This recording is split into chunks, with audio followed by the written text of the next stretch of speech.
in video, so you can find us on YouTube as well. If you'd like the interactive version, well, we'll do some screen sharing and show some images besides just me talking, because I'm sure that's going to get old quick. But today's topic is clean it up. Simplify your financial life. In the past, when I've done financial consulting with people, one of the hardest things to get over is making sure that you've got all the documentation. And for most people, the difficulty with discussing all of your finances is often that it's in so many places, it's daunting to even start to try and figure out how to simplify things and where everything should be. And there's an assumption out there, probably mostly propagated because there's so many offerings every day, that you need more and more complication in your financial life. And the truth is, you don't. The truth is, you need very simple financial structure in your life. And if you have a simple structure, then this is going to make it that much easier for you to understand where your money's going, make budgets, and track those. For example, if you've got 5 checking accounts with money coming in and out of each one every month, it's pretty hard to have a real understanding of where your money's going. And the same thing applies to credit cards. If you've got a lot of credit cards with different transactions happening on each one, then it's very hard for you to figure out, well, I'm trying to reduce my spending, but it's not really clear to me where it's all going. And it's easy to get into this situation. It's easy to open too many accounts. When I look at my life, and also when I met my wife, where her financial life was in terms of a complexity, it's easy to understand that you can get a lot of accounts because there's a lot of offers. And the real thing I want you to contemplate here very, very quickly is, if you don't simplify your life and you have challenges in dealing with your financial complexity today, how's it going to get any better? And we know that it's not, but we procrastinate doing this often because we've allowed it to become such a mess. It's like cleaning up the garage. No one really wants to do it. If it hasn't been done in years, it's going to be a terrible experience. There's going to be layers of dust. It's going to be dirty, disgusting. You're going to have to go through all of your old crap and decide, and beat yourself up over, why do I even have this junk here? And you know what the answer is, because I've been too lazy to deal with it. Well, in your financial life, being too lazy to deal with it can often mean that you're missing out on opportunities. If you've got a bunch of money shoved under your mattress and it sits there for 20 years, then guess what it's not doing? It's not earning you any more money. So you may not love capitalism, but you're basically refusing to participate in it, and in doing so, costing yourself a lot of money. Not recommended. So we want to systematically simplify our lives. And it's not hard to do per se in each transaction, but the cumulative, just like cleaning up the garage, can be very daunting. And I understand how we got here. It's easy. We have too many credit cards because each one offered us a deal that we liked when it got put in front of us. Every time you get on Amazon, I still do not have an Amazon card to this day because I don't view their offerings as being great, but they'll give you $50 just for signing up. So if you're going to buy something and you don't have an extra $50 right now, I'll get an Amazon credit card. Now that thing's free. But now you've got an Amazon credit card to go along with your other 20 cards, all of which were making similar or better offers right when you needed it. And so just for the sake of the convenience and doing that one thing, I'm going to open up another credit card. And the next thing you know, you've got a stack of them. And the same thing can go for bank accounts. Maybe you're doing a car loan at Wells Fargo and they, of course, they want your checking and savings accounts there because they make a lot of money on those. So they say, we'll give you a slightly better rate if you open up a checking account here. And we'll give you an even better rate if you also deposit a bunch of money here. And also if you change your direct deposit to this account. So we end up with multiple bank accounts. I ended up with an extra Wells Fargo account just for taking out a student loan my last year of college that I used to study for the CPA exam. But to get the loan, you had to have a Wells Fargo account. They're not going to transfer the money. So I end up with a Wells Fargo account that took me a decade to close. So what I'm saying is, I understand. I've been there. And I can't remember the exact point in my life at which I decided I'm tired of this. There's too many. But at one point, I opened up my free credit report, and there were accounts on there for cards that I didn't remember that I had. And at that point, I decided maybe it's a good idea to clean this up a little bit. And then when I did go in to clean it up, I realized I had over 20 credit cards, half of which I hadn't used in the last 3 years, some of which I didn't even have a card for anymore because it had expired, and usually they send them to you, but in this particular circumstance they didn't, or they sent it to an old address, and who knows, maybe somebody did get a hold of that card, but I never got to it. And thankfully, luckily for me, nobody ever used that card, or it didn't get sent to anybody where they went and used it and made fraudulent purchases on my account. Which also, the more accounts you have, it's harder for you to track if somebody's stealing your stuff. It's hard to know if you have 20 credit cards, if one of those credit card numbers got hacked and it's being used in Las Vegas at the Walmart. And interestingly enough, Walmart is the number one place where stolen credit cards seem to get used. So I understand how we all get there. But I also understand there's a counter side to this, which is especially when you're trying to improve your financial situation, whether that's paying off debt, saving for retirement, saving for a home, any financial goals that you have, tracking those goals and trying to figure out how to achieve them gets more and more complicated if our financial life's complicated. And it doesn't need to be, and you don't want it to be. So the reward for cleaning up your financial life is that it's simplified in a way that you can look at it whenever you want, and you have control over looking at your financial information, which then makes you able to evaluate it easier.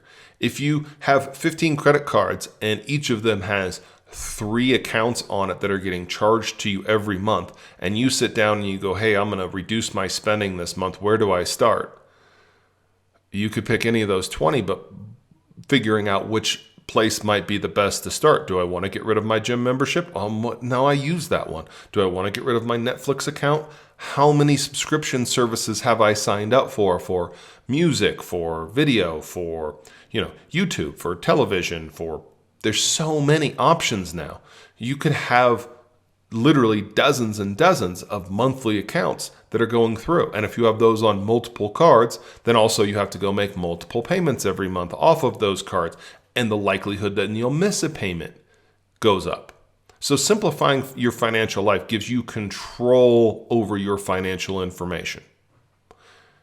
So if the task seems very daunting to you, then we're going to break it up, because we basically have 3 parts of our financial life that for most of us are important.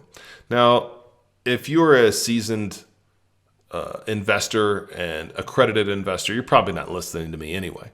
And I'm not going to give anyone advice on what to invest in, because there's plenty of people doing that, and because they've shown that a monkey throwing darts at a dartboard is just as likely as your stockbroker to make you more money. So I take Warren Buffett's advice and invest in exchange-traded funds. And I haven't always done that, and I do have an account where I trade, and I will tell you, over the last 5 years, it's proven to me that I should just put my money into exchange-traded funds, because it's almost impossible to time the market. It's impossible to know all of the whys, and the market's completely irrational. There's things that are inexpensive. There's a so-called sin stock bet that You invest in cigarette companies and booze companies and anyone who's selling things that are addictive and considered unhealthy for people. Well, a lot of times, based on people's own ethics, they don't want to invest in those things, which means that they're usually lower valued. And therefore, if you are on the Bible stock index, which only invests in things that are considered okay based on your faith, then you're not investing in those sin stocks, which means those stocks may be undervalued and you might make more money in them. Maybe, maybe not. Who knows? I don't know. And anyone who says they know is full of it. So when it comes to investing, the Motley Fool, if you want to trust them, you can trust whoever you want. But nobody's got a crystal ball, so nobody knows. So I do what Warren says now. Invest in exchange-traded funds. Low cost, low fee funds. Okay, so we have 3 parts of our financial life that we're going to talk about today. And now, if you're young, I want this podcast to apply to everybody. And obviously I'll get into topics that won't make sense to you, especially when I get into, having a side hustle business. And if you're young, this may not necessarily apply to you. But we're going to start with the starter kit. So if you have no financial accounts right now, if you're 14, 15, 16, and you're just starting to get money where you actually might need to conduct transactions, maybe you're finally got a job and you need a bank account for them to put your paycheck into, we all have the starting position. We were all there. And when you're young, you don't need that many accounts. In fact, usually a checking and a savings account is sufficient. However, I recommend to all young people that you also get an investment account. And I don't really care which investment firm you use.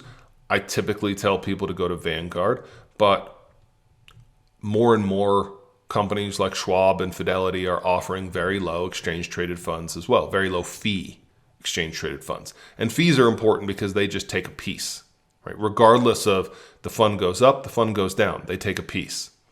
So having your funds in an account that charges very low fees equals you keep more of your money.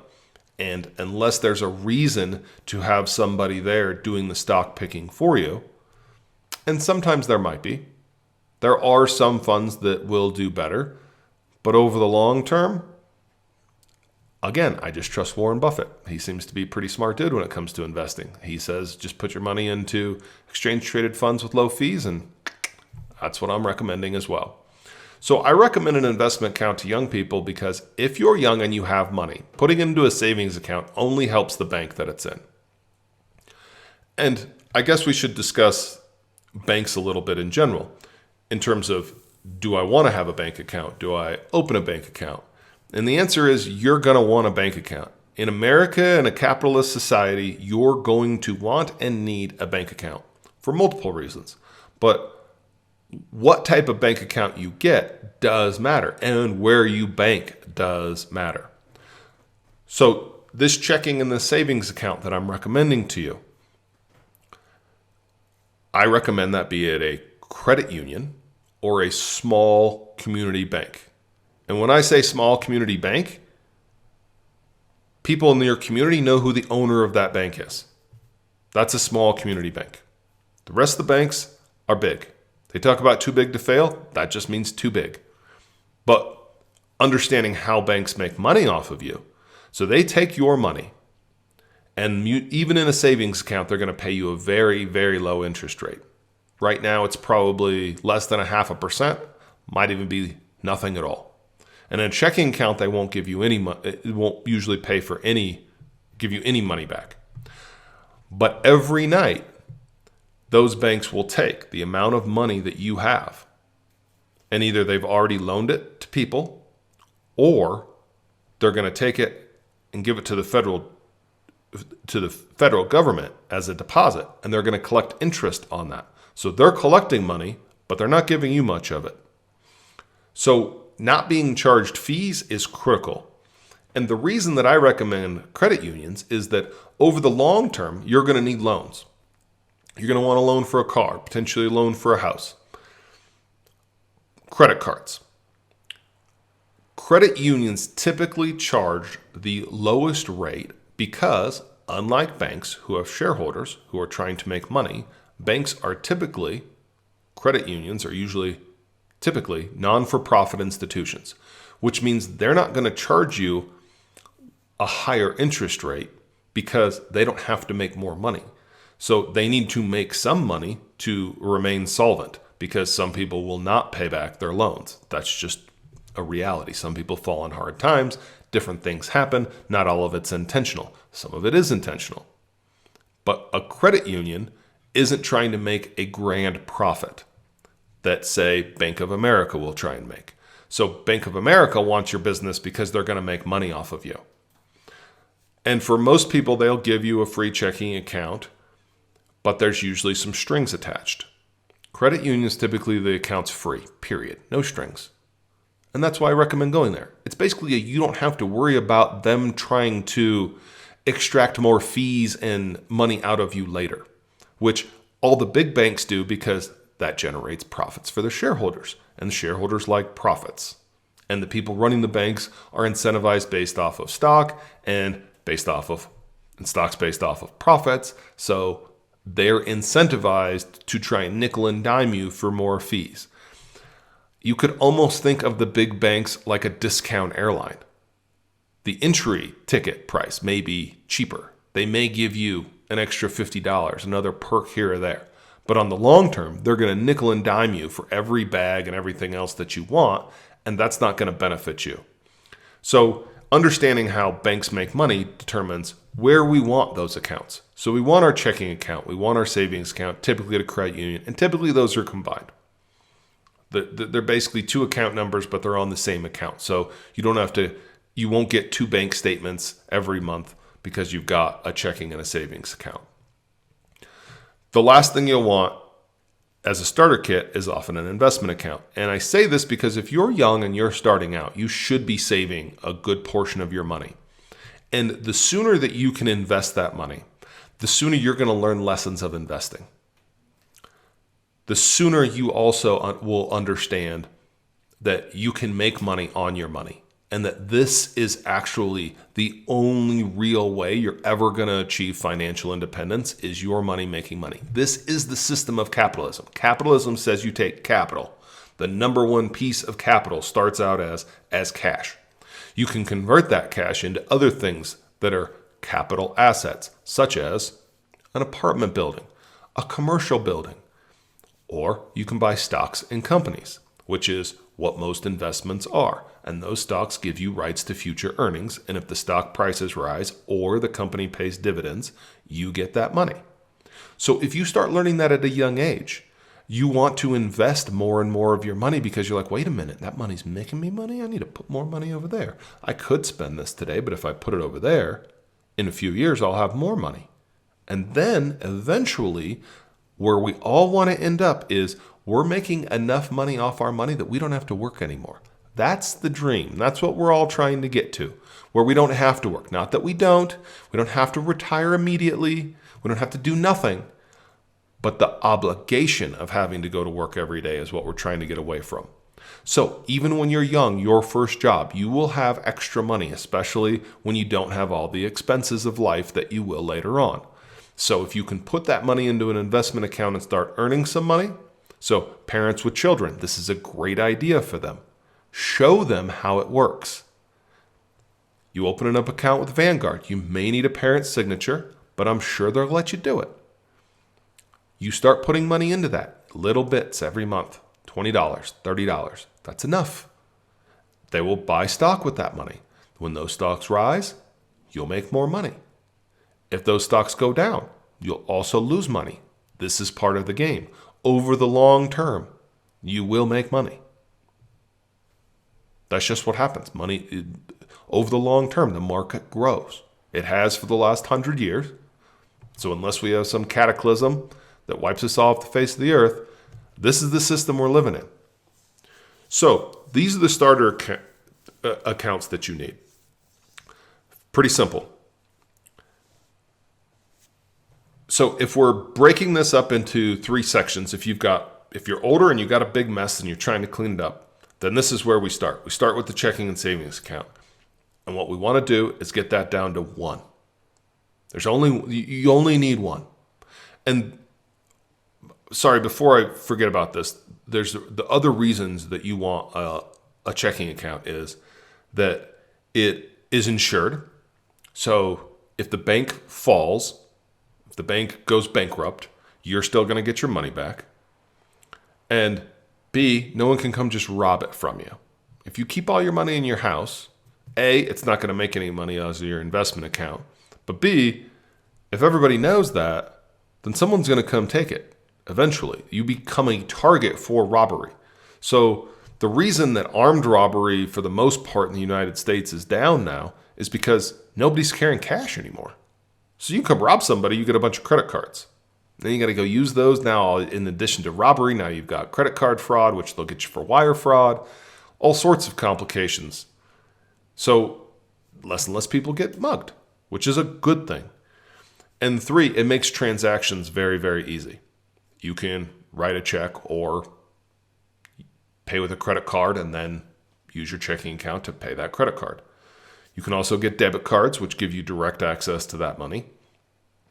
But you make transactions a lot easier and you make yourself less of a threat. Okay, so we move on. Now you're the adult and you've got a more complicated situation. The first piece we want to tackle is our checking and savings accounts. Now, if you don't have an account open at a credit union, that's the first piece, and that's going to be the easy piece. Go and open that up. The next piece that you're going to need to do is how many transactions do you have in each of those checking and savings accounts that you need to go through to make sure that when you close that bank account down, that there aren't bad repercussions, i.e. you didn't make your insurance payment. You didn't pay your health insurance and now you're not covered. You didn't make your mortgage payment because it was coming out of one bank account and you have to switch it. And this is the complicated mess that makes us all want to touch nothing. But if you know it's good for you, you set the goal, we take it piece by piece. So if you want to do all of it at once, if you want to, we're going to call this Mari Kondo, your financial life, right? Here, I'm going to show you what you need. But more importantly, I'm going to show you how to do it in a systematic way where you figure out what the accounts are, where they're at, and then you have one list to transfer them. I've had to do this a few times with business accounts where there might be 30 to 50 transactions that are auto pay every month.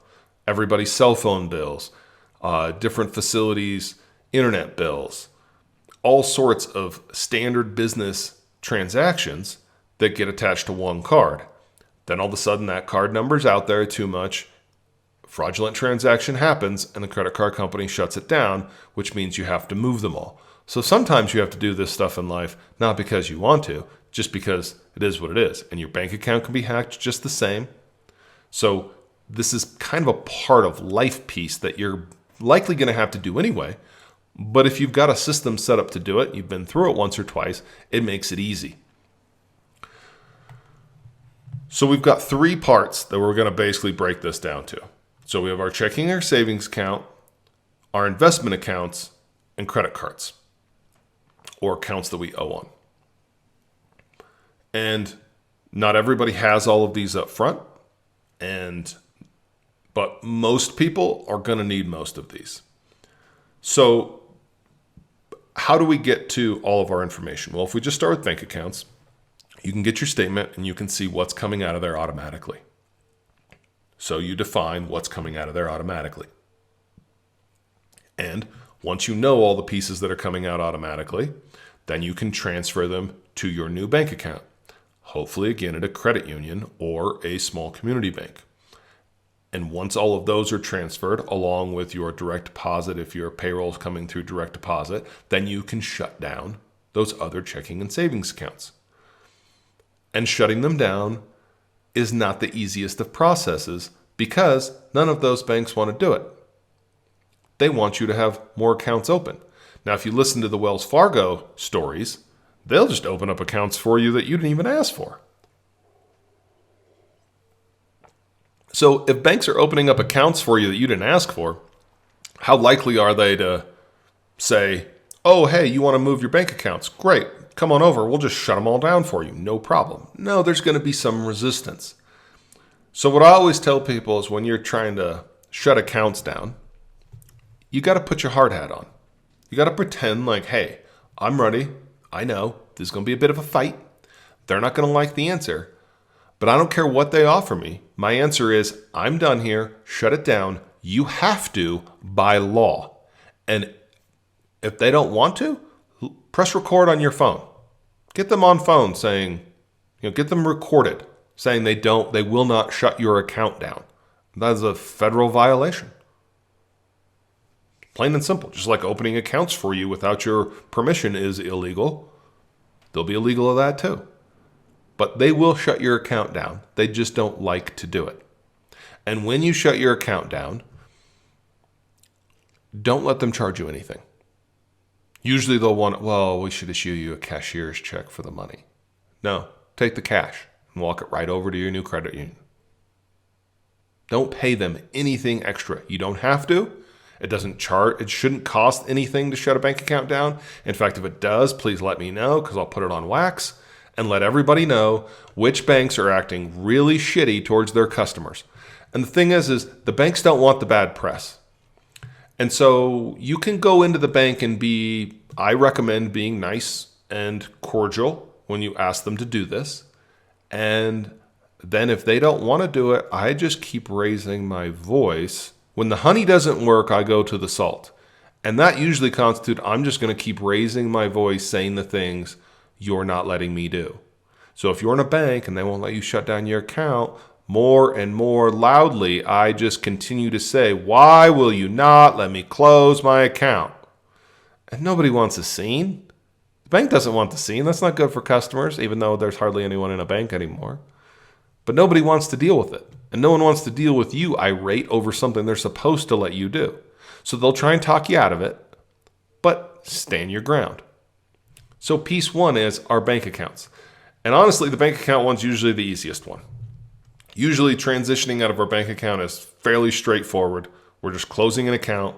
We're making sure that whatever direct payments are coming out of our bank account, which usually aren't that many, but it could be, but just make sure those are all transferred first. Set up, go get your new account open, move most of the money over with the brand new check write a check out of your old account into your new account. That's most of the money. Then we start transferring all the payments. It may take you a couple of months to get it done. Don't get discouraged. Know that you're on a course, right? This is what you're trying to do. The harder part is going to be when we've got all the credit cards and we've got different payments on different credit cards. So here's what my worksheet looked like. And what I did was I took all of the accounts. This is our budgeting worksheet from prior podcast. And what I did was I added a couple of columns for who the vendor is and where I pay the account from. And I did it on a before and then an after. And this will make more sense as I go through it. But the first part you have to say is, okay, what is my expense? Here I've got rent and mortgage. Then I got my car payment. Now I have my student loan payment, if you still got one of those. I don't have one anymore. I still left a number in because so many people do. Mine was pretty small to begin with, and I paid it off quickly. You have your utilities. And these are things, like I said, that you want to make sure they keep getting paid. So if they're coming directly out of one account, you don't want to shut it down and then they turn the water off because the credit card on file with them is old. And then you have to call and deal with that and pay fees and charges to get it back on. So you want to make sure all your utilities are there. You usually have a phone bill. You usually have your car insurance is typically can be on a monthly payment. Internet and cable bill. Your credit card payments are being paid out of those specific accounts. So you have to remember when you go in to make those credit card payments to shift it over to your new account. But what this does is this worksheet, if you go through it and list out all of your expenses, list out where everything is coming from, it's good for you to just do this as a practice like we did when we were doing budgeting so we understand where our money's going. And once you have a further understanding of where your money's going, then it's easier to decide where you're going to trim expenses so that you can meet whatever other goals you have for saving. Or not. If you're living within your means and everything's good, then you might just be on simplification. And that's good too. So what I had before was, my different bank accounts that were over here, my different credit cards that were over here, and knowing what each of them are, knowing all these different cards. And that'll get you most of the way there in terms of where your spending is. But then you're going to want to be sure. So to be sure about, do I have all my credit cards here? Do I actually have a full list? Because then I just took this and I went, okay, what's my list? Here's my different checking accounts. Here's all my different credit cards. And here's all my different investment accounts. And this is why I say, if you want to break this up into 3 pieces, they're kind of 3 easy different chunks to separate. You got your checking and savings accounts, you have your credit cards, and you have your retirement accounts. And a lot of times, all of these can be a mess. So pick off one at a time. We've already cleaned up the checking accounts. Now we're going to move on to the credit card accounts. How do I know I've got all of my credit card listed? Well, I'm going to have to go pull my credit reports.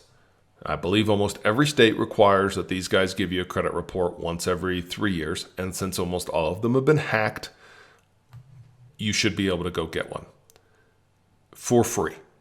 Do not pay. Don't sign up for their extra services. The only service that I would ever recommend signing up for potentially is if you have bad credit and you need a credit boost, and they'll do a credit boost program for you where they include all of your utility bills and other things to try and raise your credit score. So this is a sample credit report from Experian. I was going to actually put mine up here, but scrubbing it just became too huge pain. So I decided to go with their report. Also, because it lists out all of the different pieces that you need to do to navigate. So I recommend getting all 3 credit reports, just in case, but they will list out everything that's potentially negative on here and all of your credit cards.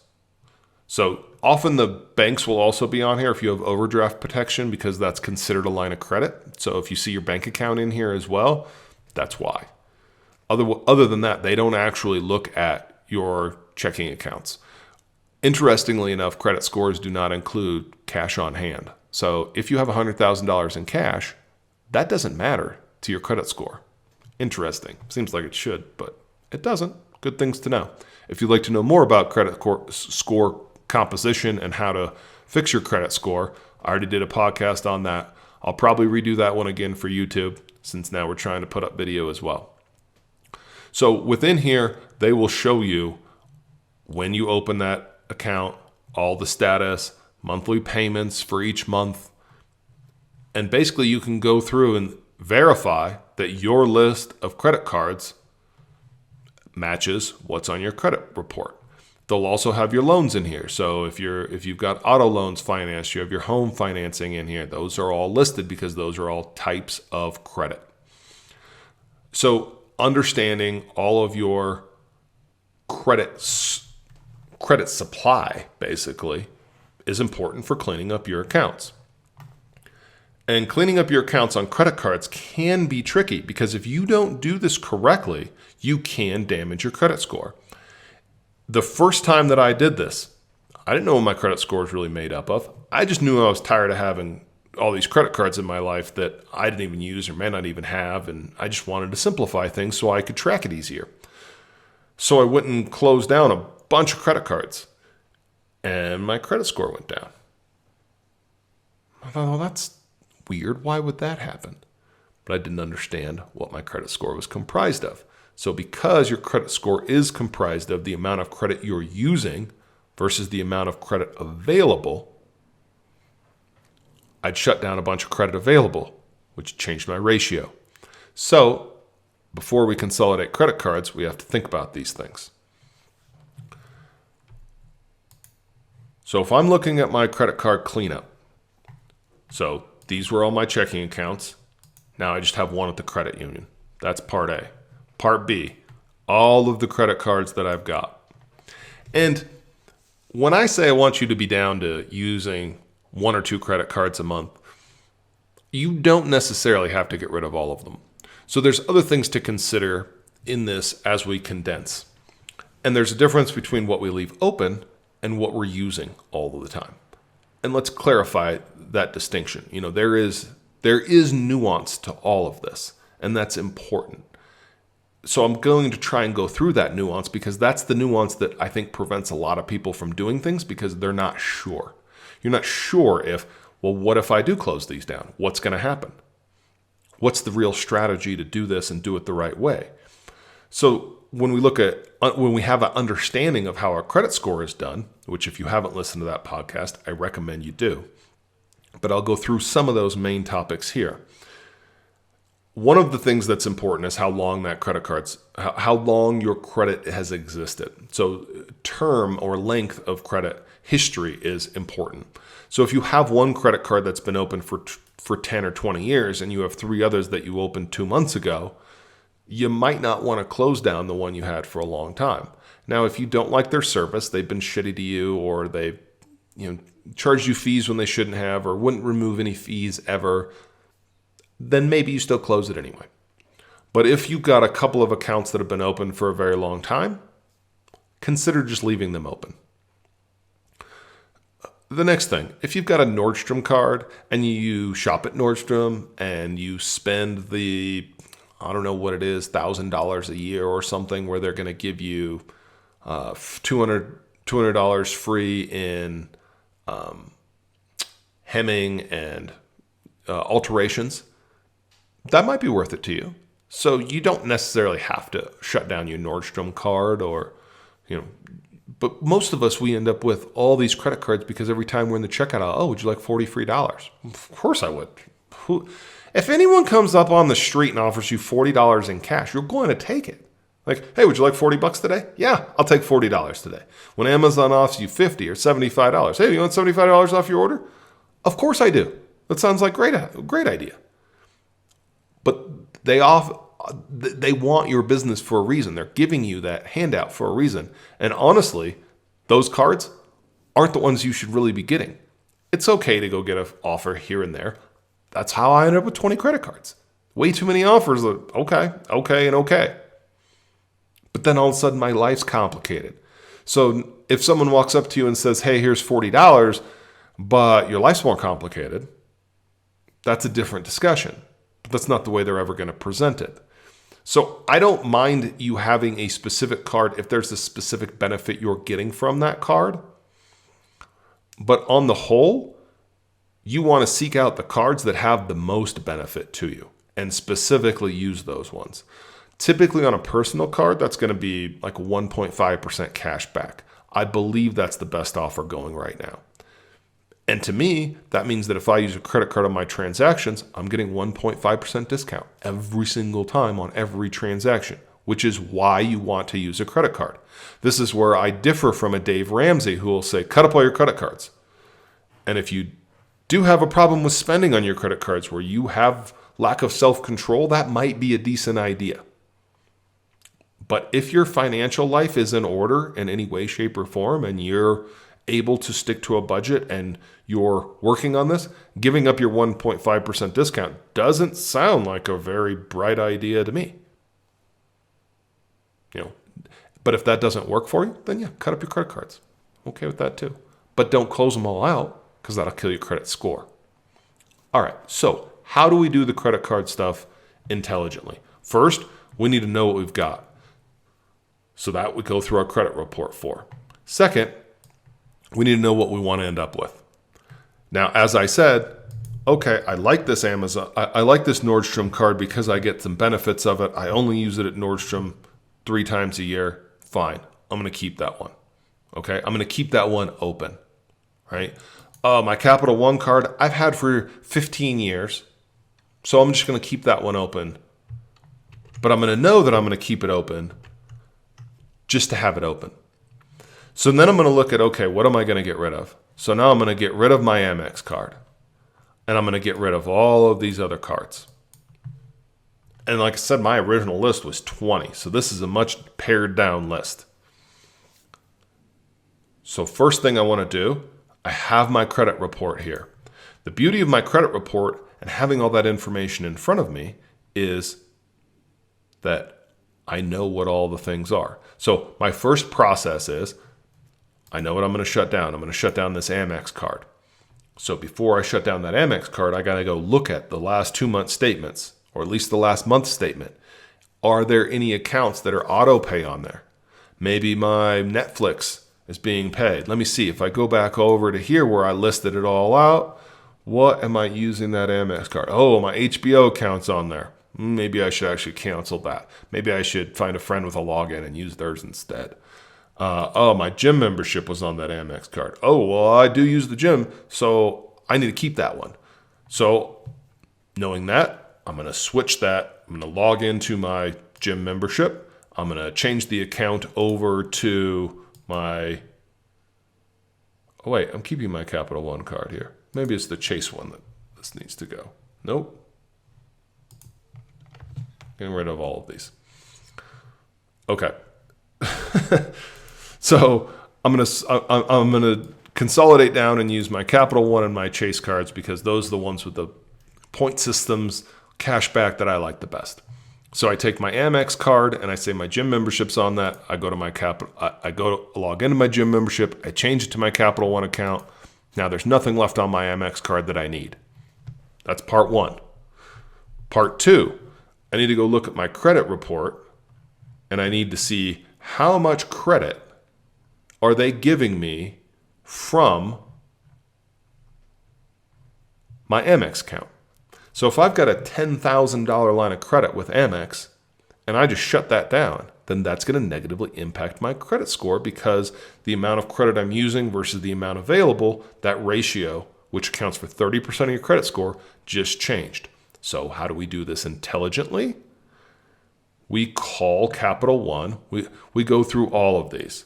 So if I was looking at this and I was going to say, okay, I'm switching back and forth here a little much, but if I was going to look at all of these and I would add another column in here and I would say, what is my current credit limit? And let's say that, oh, this is one of the ones I'm going to get rid of, my Discover card. That's the one that messed me up. I thought I was coming across here, same, but I didn't. Okay, so if I said my Discover card had a $5,000 credit limit and my Amex card had a $10,000 credit limit, and we'll just use 500 for all the rest of these. Well, if I total that up, I don't really care about these little ones so much because they're small. But hey, I'm going to close these down. I'm going to lose $15,000 of available credit. Now let's just say that in total,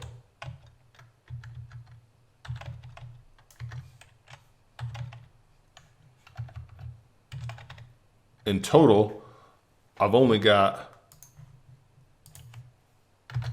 $28,000 of credit. If I am using, let's say, $1,000 of that, I'm using 1/28 of my available credit. Now, if I close my Discover account and I close my Amex account and I close all of these, I now have $11,000 of credit available. And if I'm using one, I'm now using 1/11 instead of 1/28.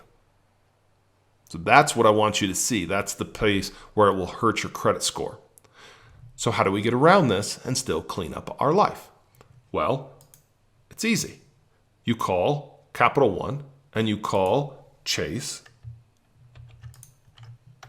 and you tell them, I would like to increase my credit limit because I'm going to close other credit card accounts. Now, if I'm the one issuing you credit, I'm doing so because I want you to use my card. And using my card, I hope you carry a balance sometimes and I get to charge you interest. But I also make a transaction fee, typically 2 to 3%. I might be giving you back 1.5% of that, but if I'm the credit card company, I'm keeping 1 to 2% typically of that transaction fee. I like that. I want you to do more business with me. If you've kept your promise to pay me back on time every time, I'm very inclined to want to give you more credit because that means you're going to use my card for more transactions, which means I'll make more money. So call cards. Ask them to increase your balances. If they don't, then you may not want to cancel the other cards immediately. That doesn't mean you don't want to do it in the future. It still means you can have the plan. It just means you may not execute today. So what if I can increase this one to 10 and I can increase my Capital One to 15? Missed a zero. 1,500 would be down. And now I've got 26,000 instead of that 28,000 that I had before. So I'm relatively close. So my credit score is not going to drop because the amount of credit I'm using has changed significantly. My credit score is going to stay the same basically because while I've closed out cards, I haven't shrunk my amount of available credit. So this is a key piece when you're trying to consolidate your financial life to not hurt your credit score. Because your credit score is really, really, really important for a lot of different reasons. A, just to have credit cards and get your 1.5% discount. That's important, right? B, if you get stuck in a pinch, you have a credit card you can use. Instead of going to a payday loan place, it's going to charge you 30%. That's a huge, huge advantage that you have just having credit available to you. It's also a reason you don't want to destroy your credit because it can be your emergency fund. It's not ideal. You never want to borrow unless you have to. But it's available to you and at a lot lower rates than other things. So this is how we shrink down the number of credit cards we have. And again, if I said, hey, this Discover card or this Amex card's been open for a long time, and or I can't get the two cards that I'm trying to keep to increase my credit lines, then I might leave these open. I might just stop using them because if I stop using them, then every month I have fewer bills to pay and all of my transactions, all of these payments get consolidated down into only one or two cards. And that makes my financial life a lot easier to track. That way, when I go to do budgets and I go, we need to shut out $50 this month. Where do I have $50 that I can do it? Am I going to my Netflix account? Am I going to my internet and cable bill? If I've got to go track all those things down over multiple places, it gets harder and harder to do, which makes it less and less likely that I'll be able to set a clear financial goal and follow up on that. So that's how you consolidate your credit cards. So now we're going to get into the hardest part of this, which is our investment accounts. Now, if you have no investment accounts, then you have no problem here, but you're also behind the game of capitalism. So most people get their first investment account when they get a job. And that first investment account is this one, your current employer 401k. Now, for those of us who have had 4 or 5 jobs, it's very easy to not close any of those out, and now you have 4 or 5 accounts. It's also very easy to end up with multiple investment accounts because most of the banks do it. So you go to Wells Fargo, you might have a Wells Fargo investment account and never even open it. Thanks, Wells Fargo, for opening me investment accounts when I didn't even ask for it. But even if you did ask for it, or if you're just in the bank in general, every time you go to the bank, if you have money sitting in a savings account, they'll offer you an investment product. Whether that's a CD that's going to pay you a couple points of interest over a 6-month, year, 2-year period, or an actual investment account, an actual brokerage account to buy investments. Multiple reasons not to do that with big banks. A, they're going to nickel and dime you on the fees, and B, they don't care about you. And making money off you is their primary business, not making you money. So I don't like any of those accounts. Again, I don't care if you go to Schwab or Merrill Lynch or Vanguard, as long as you're choosing low-cost index funds. And as of the last couple of weeks, they're not charging transaction fees anymore, which is amazing. Now, that doesn't mean that they won't throw you into mutual funds that still do. So you have to be careful about that, and that's why you want to choose low-cost exchange-traded funds. That's why Warren suggests that. So for many of us, we get sold from an investment advisor who's a neighbor. We get sold from the friend of a friend, from our accountant, from a lawyer, from somebody who knows somebody who goes, yeah, I'll set you up with an investment account. And everybody involved along that process is taking a little piece of your money. That's how Wall Street exists. New York does not produce much of anything.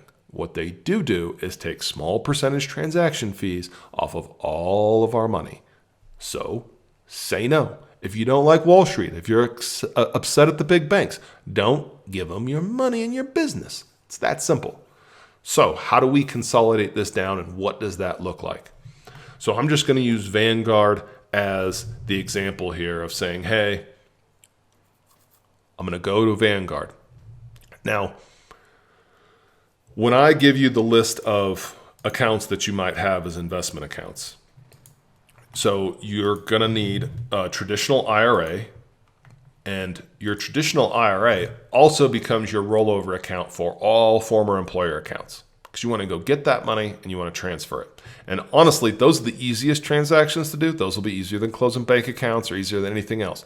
When you're no longer part of that company, getting out of their investment plan, usually they want you to. And in fact, sometimes they're charging you. A lot of plans charge people who aren't active in the plan, aka still employed by the company, because they don't want you in the plan. There is an administrative cost to you being in the plan, so they don't want you in the plan. So to get out of those plans, usually there's very easy, simple to file rollover forms.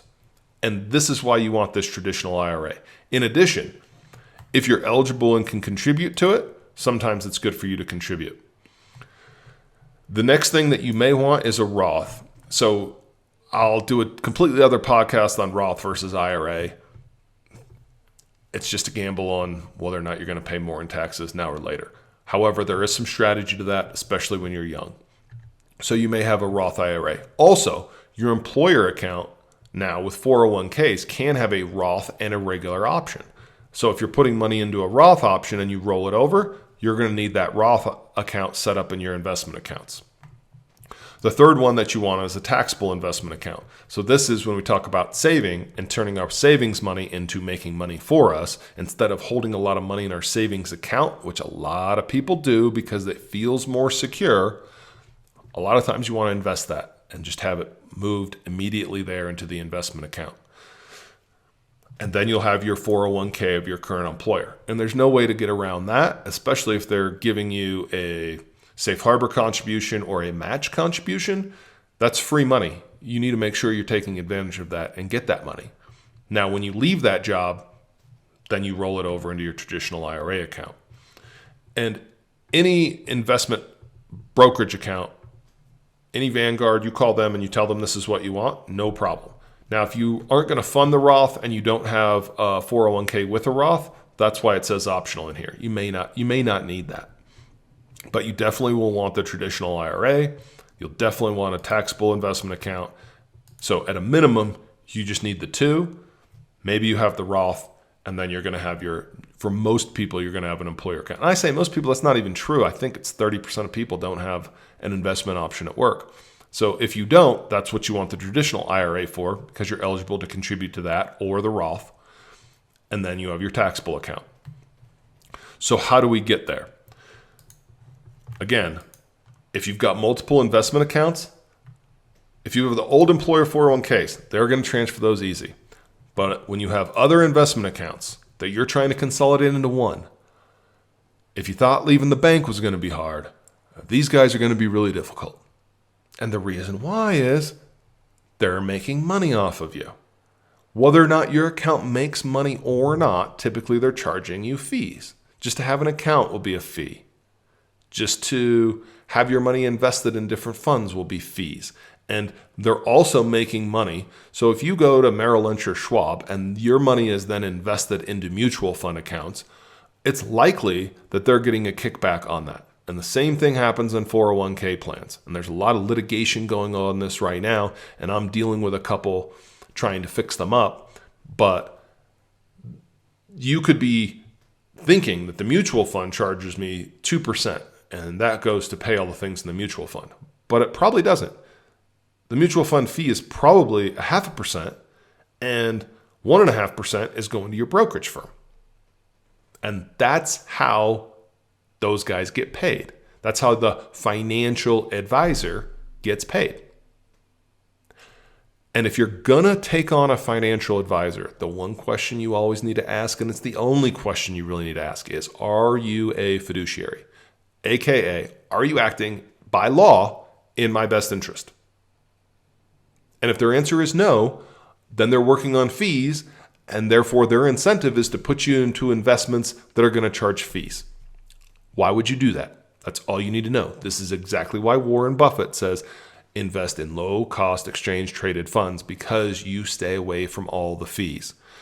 So when you go to close your investment accounts and roll them over, you're going to need a hard hat on. You're going to have to stick to your guns. They're going to try and do anything and everything they can to have you not move that account. Now, there's one other thing that everyone needs to consider in this if you've got investment accounts open that are in taxable accounts. And that is, if you move that account, effectively they're going to sell everything. Maybe you'll buy the same stuff on the other side. Maybe not. But they do have to sell everything that's in that account, basically turn it into cash and move the cash over for you. That could cause taxable transactions for gains. Some you may want, some you may not want. Also, if it does this, let's say you bought $10,000 worth of shares and they've gone up 50% and it hasn't been a year yet. So you bought them all in January and now it's October and you say, okay, I want to move my accounts to simplify it, but if I do it right now, I sell everything today, I'm going to have a short-term capital gain on this where I'm going to pay ordinary income tax. And if I wait until January, till after I bought it, then it's a long-term capital gain and it'll save me. Wait. I'm not going to tell you to do something financially silly as in like pay higher taxes. I'm the guy that's completely against that. You pay what you have to pay based on the law. Not anymore. And if there's games that you can play around it, that's what I'm here. Most of my message is, how am I going to save you money on taxes? And I know all this stuff because I learned it from myself. So don't do that. Just like your credit card that you may not close because it's been open for a long time, or the credit card that has a high credit amount and you can't get your other credit card companies to raise it to be equivalent and you don't want to hurt your credit score, you leave it open and just stop using it. So you could leave your Schwab or Merrill Lynch or whoever you've got the account with open, or if it's an E-Trade or Ameritrade and you just have stocks in there, if you're waiting to move that money until it's shifting from short-term capital gains to long-term capital gains, then wait. But know that that's your plan to consolidate it and know why you're trying to do it, and then come back in 3 months and 6 months and do it. And once you've done this, once you've taken all of these, all your old 401k plans now consolidated into your IRA, you now have one place to go to. So when you're done, when you have this list of accounts, you have one website you need to log into to check your checking account, savings accounts. You have 2 credit card companies, maybe a side off, but ideally 2 that you're using for the majority of your purchases to get your 1.5% discount. That's 2 websites. Then down here, you got 2 more. So potentially with 5 different websites to go to, you have all of your financial information right there. Versus all of these. And that could be a short list. Like I say, you could have 20 just in credit cards.